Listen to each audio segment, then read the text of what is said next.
நல்லூரில் தவறவிடப்பட்ட பொருட்களை பெற்றுக்கொள்ள அறிவிப்பு. சஜித்துடன் கால வரையறை தொடர்பில் கலந்துரையாடி அறிவிப்பேன். மத்திய செயற்குழு கூட்டமும் ரத்து. எம்.ஏ. சுமந்திரன் தெரிவிப்பு.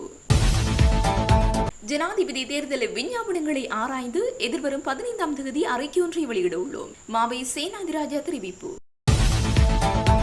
ஜனாதிபதி தேர்தலுக்கு பின் நாட்டை விட்டு வெளியேற திட்டமிட்டுள்ள 80 எம்பிக்கள் முஜிபுர் ரஹ்மான் தெரிவிப்பு. மட்டக்களப்பிலிருந்தும் தலைவர்கள் உருவாக வேண்டும். நாமல் ராஜபக்ச தெரிவிப்பு. மகபுல புலமை பரிசில் கொடுப்பனவு அதிகரிப்பு. வேட்பாளர்களை பிரச்சாரப்படுத்தும் ஸ்டிக்கர்களை அகற்ற நடவடிக்கை. அரசு ஊழியர்களின் சம்பள அதிகரிப்பு தொடர்பில் வெளியான அறிவிப்பு. நல்லூர் மகோற்சவ காலத்தில் ஆலயத்திற்கு வருகை தந்தவர்களால் தவறவிடப்பட்ட பொருட்கள் சிலது யாழ் மாநகர சபையில் உள்ளதாகவும் அதனை அடையாளம் காட்டி உரியவர்கள் பெற்றுக் கொள்ளுமாறு மாநகர சபை ஆணையாளர் கிருஷ்ணேந்திரன் தெரிவித்துள்ளார். ஆலயத்திற்கு வருகை தந்தவர்கள் தவறவிட்ட பொருட்களை கண்டெடுத்தவர்கள் அவற்றை ஆலய உற்சவ கால பணிமனையில் ஒப்படைத்திருந்தனர். அவற்றில் இதுவரை உரியவர்கள் அடையாளம் காட்டி பெற்றுக்கொள்ளாத கைச்சங்கிலி 1, மோதிரம் 1, பணப்பைகள் 9, மணிக்கூடுகள் 18, தேசிய அடையாள அட்டை 4, சாரதி அனுமதி பத்திரம் 4, வங்கி அட்டைகள் 4, மோட்டார் சைக்கிள் திறப்புகள் உள்ளிட்ட 39 திறப்புகள் என்பன மாநகர சபையில் உள்ளது.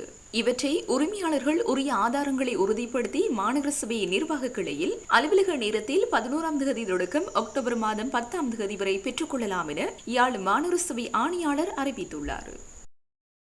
சஜித் பிரேமதாசவின் தேர்தல் விஞ்ஞாபனத்தில் தெரிவிக்கப்பட்டுள்ள விடயங்களுக்கான கால வரையறைகள் தொடர்பில் அவருடன் நான் கலந்துரையாடி விசேட குழுவிற்கு அறிவிப்பேன். எனவே மத்திய செயற்குழு கூட்டம் ரத்து செய்யப்பட்டுள்ளது என பாராளுமன்ற உறுப்பினரும் தமிழரசு கட்சியின் ஊடக பேச்சாளருமான எம்.ஏ. சுமந்திரன் தெரிவித்தார். இன்று வவுனியாவில் இடம்பெற்ற தமிழரசு கட்சியின் விசேட குழு கூட்டம் தொடர்பில் அவரிடம் தொலைபேசியில் தொடர்பு கொண்டு கேட்டபோதே அவர் இவ்வாறு தெரிவித்தார். தொடர்ந்தும் இன்றைய கூட்டம் தொடர்பில் அவர் கருத்து தெரிவிக்கையில் 14ஆம் தேதி நடைபெற இருந்த மத்திய செயற்குழு கூட்டம் ரத்து செய்யப்பட்டுள்ளது. ஏற்கனவே கட்சியின் மத்திய செயற்குழு முடிவெடுத்ததன் காரணமாக மீண்டும் மத்திய செயற்குழுவை கூட்ட வேண்டிய தேவை இல்லை என்பதனால் அது ரத்து செய்யப்பட்டுள்ளது. தேவை ஏற்படும் பட்சத்தில் பின்னர் கூடலாம். தற்போது அதற்கான தேவை இல்லை என்பதன் அடிப்படையிலேயே ரத்து செய்யப்பட்டுள்ளது. ஏற்கனவே நாங்கள் சஜித் பிரேமதாசவுக்கு ஆதரவு என தெரிவித்ததன் அடிப்படையில் அவரது தேர்தல் விஞ்ஞாபனத்தில் குறிப்பிடப்பட்டுள்ள மாகாண சபை விடயம், புதிய அரசியலமைப்பை உருவாக்குவது தொடர்பான விடயம் உட்பட பல்வேறு விடயங்களை நடைமுறைப்படுத்துவதற்கான கால வரையறை தொடர்பாக சஜித்துடன் பேசி ஒரு இணக்கப்பாட்டுக்கு வருவது என முடிவு எட்டப்பட்டுள்ளது. இதன் அடிப்படையில் குறித்த கால வரையறைகள் தொடர்பில் சஜித் பிரேமதாசவுடன் நான் கலந்துரையாடியதன் பின்னர் அதில் எட்டப்பட்ட தீர்மானங்களை இந்த விசேட குழுவிற்கு அறிவிப்பது எனவும் இங்கு கலந்துரையாடப்பட்டது என தெரிவித்தார். நாங்கள் இறுதி முடிவை எப்போது எடுப்போம் என்பதுதான் முக்கியமானது. ஆகவே கட்சி எடுத்த தீர்மானத்திலும் இன்று நாங்கள் என்ன திருத்தங்களை மாற்றங்களை செய்ய வேண்டும் என்பது தொடர்பிலும் பேசியிருக்கிறோம். அதற்கு பொருத்தமான ஒரு அறிக்கையை நாங்கள் வெளியிடுவோம் என தமிழரசு கட்சியின் தலைவர் மாவை சேனாதிராஜா தெரிவித்தார். இன்று வவுனியாவில் இடம்பெற்ற தமிழரசு கட்சியின் விசேட குழு கலந்துரையாடலின் பின்னர் ஊடகங்களுக்கு கருத்து தெரிவிக்கையிலேயே அவர் இவ்வாறு தெரிவித்தார்.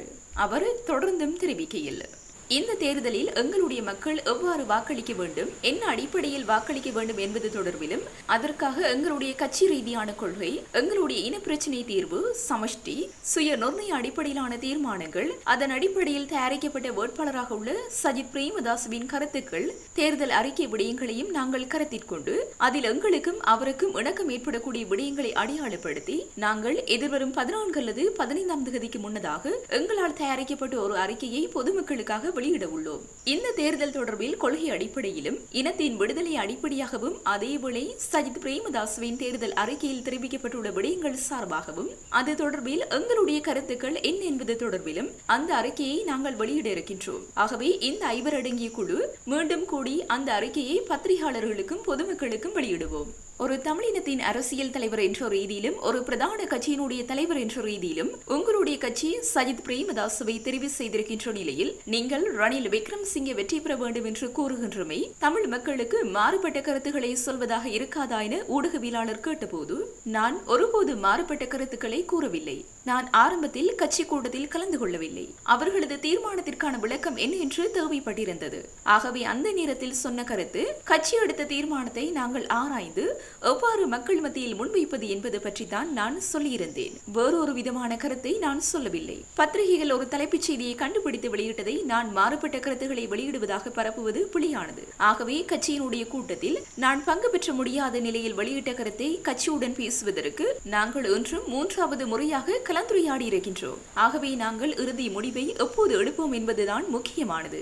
ஆகவே கட்சி எடுத்த தீர்மானத்திலும் இன்று நாங்கள் என்ன திருத்தங்களை மாற்றங்களை செய்ய வேண்டும் என்பது தொடர்பிலும் பேசியிருக்கிறோம். அதற்கு பொருத்தமான ஒரு அறிக்கையை நாங்கள் வெளியிடுவோம். ஆகவே கட்சியினுடைய பயணம், மக்களுடைய பலம், ஜனநாயக ரீதியாக வாக்களிக்கின்ற போது நாங்கள் தேவைப்பட்ட திருத்தங்களை செய்து இறுதியாக ஒரு அறிக்கையை தயாரித்து வெளியிடுவது எங்களுடைய தேர்தல் சம்பந்தமான அறிக்கையாக இருக்கும். கட்சியின் தலைவர் என்ற ரீதியில் இன்றும் நாங்கள் அந்த அறிக்கையை தயாரிப்பதற்கு நியமித்த குழுவோடு பேசி வெளியிடுவதற்கு கலந்துரையாடுகிறோம். ஆகவே உங்களுடைய நிலைப்பாடு மாற்றமடைவதற்கு வாய்ப்புள்ளதா என கேட்டபோது அது தொடர்பில் தற்போது கூறுவதற்கு தயாரில்லை. நாம் ஒன்று பேசியதற்கு தொடர்ச்சியாக அடுத்த கூட்டத்திலும் கலந்துரையாடுவோம் என தெரிவித்தார்.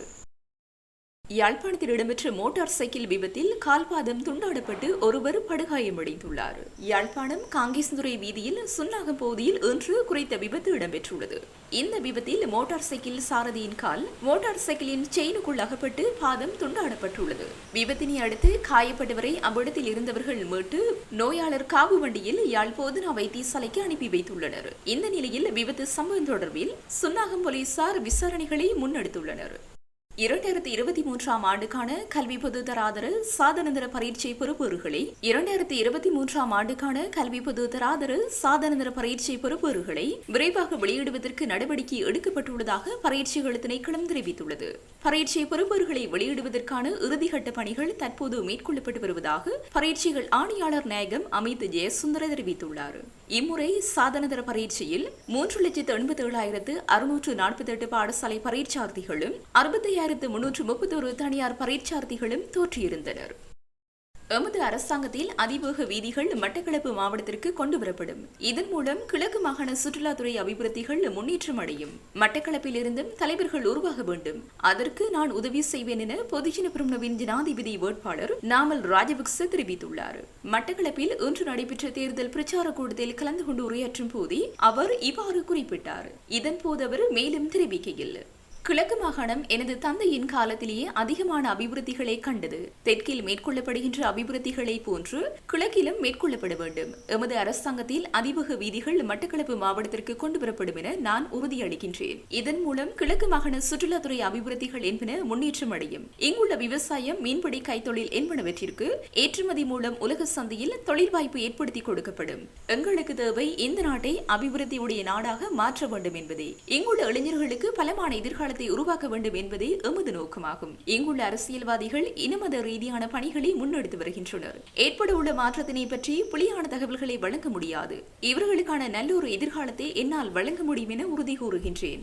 இலங்கையில் உள்ள கலாச்சாரங்களை இங்குள்ள இளைஞர் யுவதிகளை பற்றி எவருமே சிந்திப்பதில்லை. இலங்கையில் உள்ள கலாச்சாரங்களை பௌத்த கலாச்சாரத்திற்கு சமனாக கிழக்கு மாகாண கலாச்சாரங்களையும் என்னால் பாதுகாக்க முடியும் என உறுதி கூறுகின்றேன்.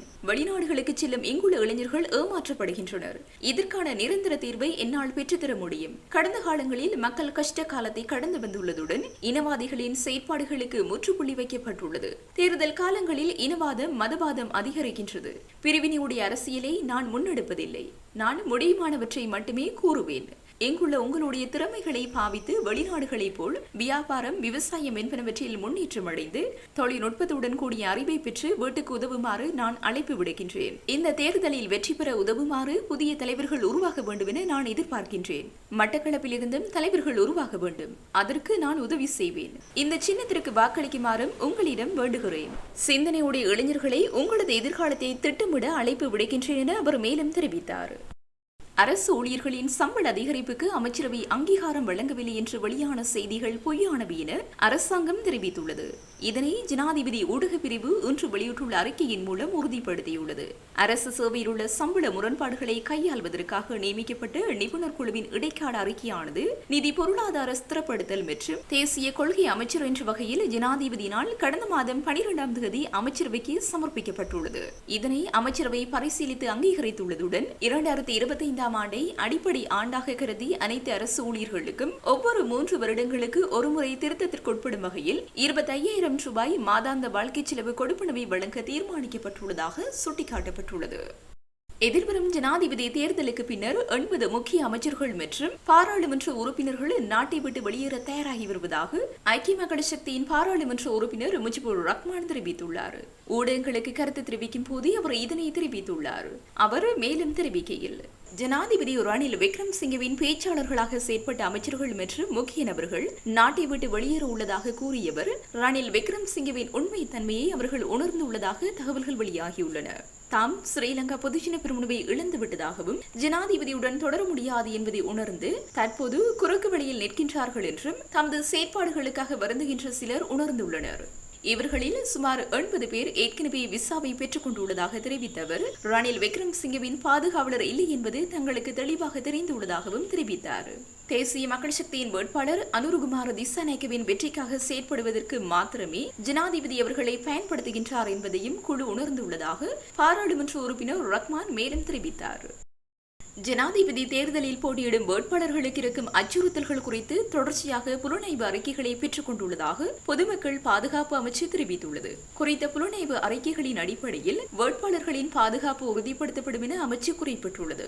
ஜனாதிபதி வேட்பாளர்கள் கலந்து கொள்ளும் மக்கள் சந்திப்புகள் நடைபெறுவதற்கு சில நாட்களுக்கு முன்பே அந்த பகுதியின் பாதுகாப்பு தொடர்பில் அறிக்கை கோரி ஆராயப்படும் என அமைச்சு கூறியுள்ளது. இதற்கு மேலதிகமாக அந்த வேட்பாளர் மக்கள் சந்திப்பில் கலந்து கொள்வதற்கு சில மணித்தியாலங்களுக்கு முன்னதாக மீண்டும் அந்த பிரதேசத்தின் பாதுகாப்பு தொடர்பில் உறுதி செய்யப்படும் என பொதுமக்கள் பாதுகாப்பு அமைச்சு தெரிவித்துள்ளது. இந்த விசேட வேலை திட்டத்தின் கீழ் ஜனாதிபதி வேட்பாளர்களுக்கு அவசியமான பாதுகாப்பு வழங்கப்பட்டுள்ளதாக அமைச்சு சுட்டிக்காட்டியுள்ளது. 2015 ஆண்டு முதல் பல்கலைக்கழக மாணவர்களுக்கான மகபுலம் மற்றும் உதவித்தொகைகள் அதிகரிக்கப்படாததால் மேற்படி மீளாய்வு செய்ய வேண்டியதன் அவசியத்தை கல்வி அமைச்சர் மற்றும் வர்த்தக மற்றும் உணவு அமைச்சர் சமர்ப்பித்த கூட்டு தீர்மானத்தின் மூலம் அமைச்சரவையின் கவனத்திற்கு கொண்டுவரப்பட்டது. இந்த முன்மொழிவை கருத்திற்கொண்டு 2025 ஏப்ரல் முதல் அமலுக்கு வரும் வகையில் மகபுல புலைமை பரிசில் 7500 ரூபாவாகவும் உதவித்தொகை 6500 ரூபாவாகவும் அதிகரிக்க அமைச்சரவை அங்கீகாரம் வழங்கியது. ஜனாதிபதி வேட்பாளர்களை பிரச்சாரப்படுத்தும் வகையில் ஸ்டிக்கர்களை ஒட்டி பயணித்த 10 முச்சக்கர வண்டிகளில் குறித்த ஸ்டிக்கர்கள் அகற்ற நடவடிக்கை எடுக்கப்பட்டுள்ளது. கொள்ளுப்பட்டி, பம்லப்பட்டி உள்ளிட்ட பகுதிகளில் மேற்கொள்ளப்பட்ட விசேட நடவடிக்கைகளுக்கு அமைய இந்த முச்சக்கர வண்டிகள் அடையாளம் காணப்பட்டுள்ளதாக போலீசார் தெரிவித்தனர். ஜனாதிபதி வேட்பாளர்களை பிரச்சாரப்படுத்தும் வகையில் ஸ்டிக்கர்களை ஒட்டி பயணிக்கும் தனியார் பஸ்கள், முச்சக்கர வண்டிகள், ஏனைய தனியார் வாகனங்களை அடையாளம் காணும் விசேட நடவடிக்கை நாடளாவிய ரீதியில் முன்னெடுக்கப்பட்டுள்ளதாக போலீசார் குறிப்பிட்டுள்ளனர். தேவையான சந்தர்ப்பங்களில் வீதி தடைகளை ஏற்படுத்தி வாகனங்களை சோதனைக்குட்படுத்தி ஸ்டிக்கர்களை அகற்ற நடவடிக்கை எடுக்கப்படும் என போலீசார் தெரிவித்தனர். அத்துடன் அவ்வாறான வகையிலான ஸ்டிக்கர்களை வாகனங்களில் ஒட்டுவதை தவிர்ப்பதுடன் அவற்றை அகற்ற நடவடிக்கை எடுக்குமாறு தேர்தல் ஆணைக்குழு அறிவித்துள்ளது.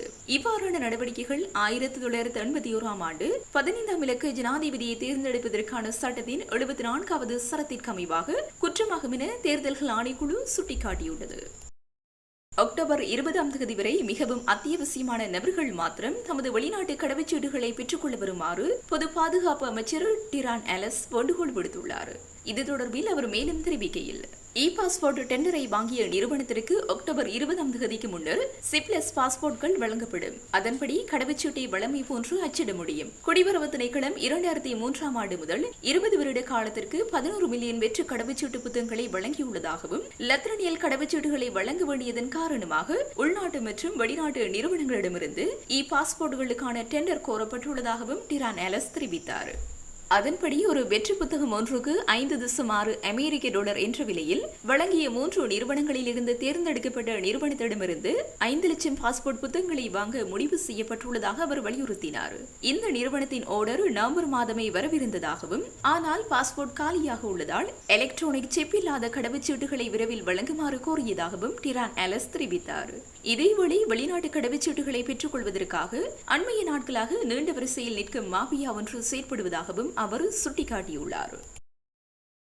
கண்டி பன்பில மடகல தோட்டத்தில் குளவிக்கொட்டு கிழக்காகி தோட்ட தொழிலாளர் ஒருவர் உயிரிழந்துள்ளார். தேயிலை தோட்டத்தில் வேலை செய்து கொண்டிருந்த சந்தர்ப்பத்தில் 30, 40 மற்றும் 55 வயதான 3 தொழிலாளர்கள் குளவிக்கொட்டு கிழக்காகியுள்ளதாக போலீசார் தெரிவித்துள்ளனர்.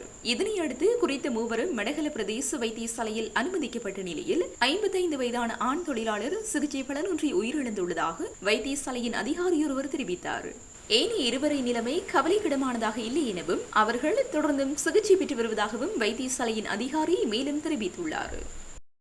உடன் நடைமுறைக்கு வரும் வகையில் 5 ராஜாங்க அமைச்சர்களை ஜனாதிபதி ரணில் விக்ரமசிங்கே பதவியிலிருந்து நீக்கியுள்ளார். ஜனாதிபதி ஊடக பிரிவு இதனை அறிவித்துள்ளது.